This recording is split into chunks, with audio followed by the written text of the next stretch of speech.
యాదాద్రి భువనగిరి జిల్లా బలిగొండ మండలంలో స్థానిక ఎమ్మెల్యే కుంభం అనిల్ కుమార్ రెడ్డి పర్యటించారు. సంగం బోలేపల్లి మధ్య మూసీ నదిపై నూతన బ్రిడ్జ్ నిర్మాణ పనులకు ఎమ్మెల్యే శ్రీకారం చుట్టారు. 50 కోట్ల రూపాయలతో నిర్మిస్తున్న వంతెనకు సీఎం రేవంత్ రెడ్డి, మంత్రి కోమటిరెడ్డి వెంకటరెడ్డి చేతుల మీదుగా శంకుస్థాపన చేయనున్నట్టు తెలిపారు.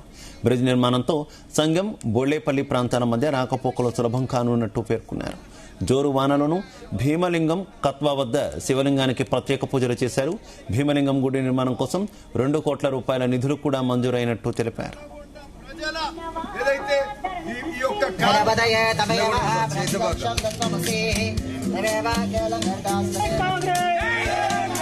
ప్రజలు పెద్ద ఎత్తున ఇక్కడ తరలి వచ్చిండ్రు.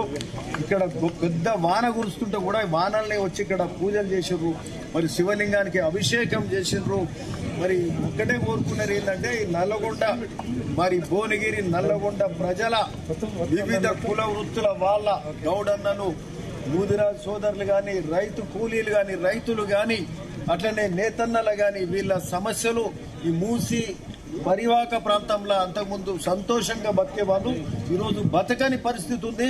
మరి ఈ పరిస్థితి కోసం ఇట్లాంటి కాలుష్యం వెదజల్లుతున్న మూసీని ప్రక్షాళన చేసుకుందామని స్వయాన ముఖ్యమంత్రి రేవంత్ రెడ్డి గారే మొన్న నవంబర్ కాక అంతకుముందు నవంబర్ 8వ తారీఖున ఆయన బర్త్డే రోజే ఇక్కడ పాదయాత్ర చేసి మరి ఇక్కడ ప్రాంత ప్రజల సమస్యలు తెలుసుకొని మూసి ప్రక్షాళన చేస్తా అని చెప్పి ఇక్కడి నుంచే నడుము బిగించి కార్యక్రమం మొదలు పెడుతున్నారు.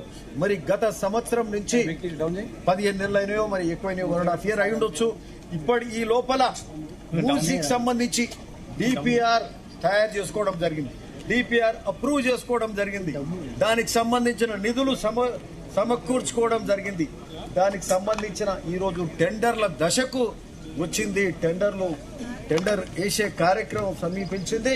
వచ్చే 1-2 నెలలల్లా ఈ మూసీ ప్రక్షాళన కార్యక్రమం హైదరాబాద్ నుంచి మూసీ రివర్ ఫ్రంట్ డెవలప్మెంట్ కానీ మూసీ ప్రక్షాళన కింది ప్రాంత ప్రజలకు మరి జరిగే కార్యక్రమం మొదలవుతున్న సందర్భంగా ఈ యొక్క